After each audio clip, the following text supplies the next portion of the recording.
കാഫിർ സ്ക്രീൻഷോട്ട് കേസിൽ ഡിവൈഎഫ്ഐ നേതാവ് ജിതിൻ ഭാസ്കറിന്റെ ജാമ്യാപേക്ഷ Vadakara judicial first class magistrate കോടതി തള്ളി. പ്രതിയെ ജാമ്യത്തിൽ വിട്ടാൽ അവശേഷിക്കുന്ന തെളിവുകൾ കൂടി നശിപ്പിക്കാൻ സാധ്യതയുണ്ടെന്ന പ്രോസിക്യൂഷന്റെ വാദം കണക്കിലെടുത്താണ് ജാമ്യം നിഷേധിച്ചത്.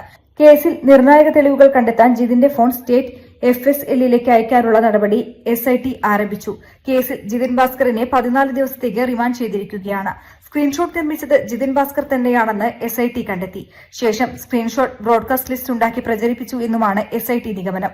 എന്നാൽ സ്ക്രീൻഷോട്ടിന്റെ ബുദ്ധികേന്ദ്രം ജിതിൻ ഭാസ്കർ അല്ലെന്നും സ്ക്രീൻഷോട്ട് നിർമ്മിക്കാനും പ്രചരിപ്പിക്കാനും ചിലരുടെ പിന്തുണ ലഭിച്ചെന്നും SIT സംശയിക്കുന്നു. ഇവരിലേക്ക് അന്വേഷണം വ്യാപിപ്പിക്കാനാണ് അന്വേഷണ സംഘം ഉദ്ദേശിക്കുന്നത്. ജിതിൻ തന്റെ ഫോൺ റീസെറ്റ് ചെയ്തെന്നും ഇതോടെ തെളിവുകൾ നഷ്ടപ്പെട്ടുവെന്നും അന്വേഷണ സംഘം വ്യക്തമാക്കി. ജില്ലാ ഫോറൻസിക് ലാബിൽ നടത്തിയ പരിശോധനയിലാണ് കണ്ടെത്തൽ. തെളിവുകൾ ലഭിക്കാത്ത സാഹചര്യത്തിൽ ഫോൺ സ്റ്റേറ്റ് ഫോറൻസിക് ലാബിലേക്ക് അയക്കാനാണ് SIT നീക്കം.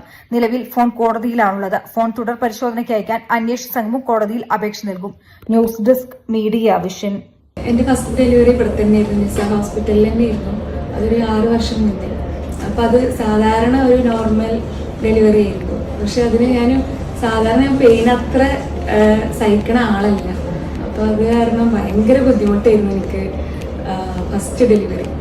സെക്കൻഡ് പ്രഗ്നൻ്റ് ആയപ്പോൾ ഞാൻ വിചാരിച്ചിരുന്ന എപ്പിഡ്യൂറൽ ഒരു നല്ലൊരു ചോയ്സ് ആയിരിക്കും. അപ്പോഴാണ് ഞാൻ അറിഞ്ഞത് നിസാർ ഹോസ്പിറ്റലിൽ എപ്പിഡ്യൂറലുള്ളൊരു കാര്യം. അപ്പോൾ പിന്നെ ഞാനും ഹസ്ബൻഡും കൂടി അങ്ങനെ തീരുമാനമെടുത്തു.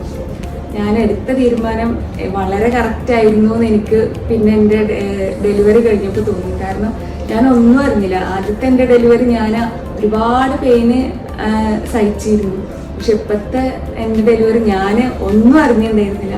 പിന്നെ ഇവിടുത്തെ സ്റ്റാഫുകളായാലും ഡോക്ടേഴ്സ് ആയാലും എൻ്റെ ഡെലിവറി എടുത്തത് ശ്രുതി ഡോക്ടറായിരുന്നു.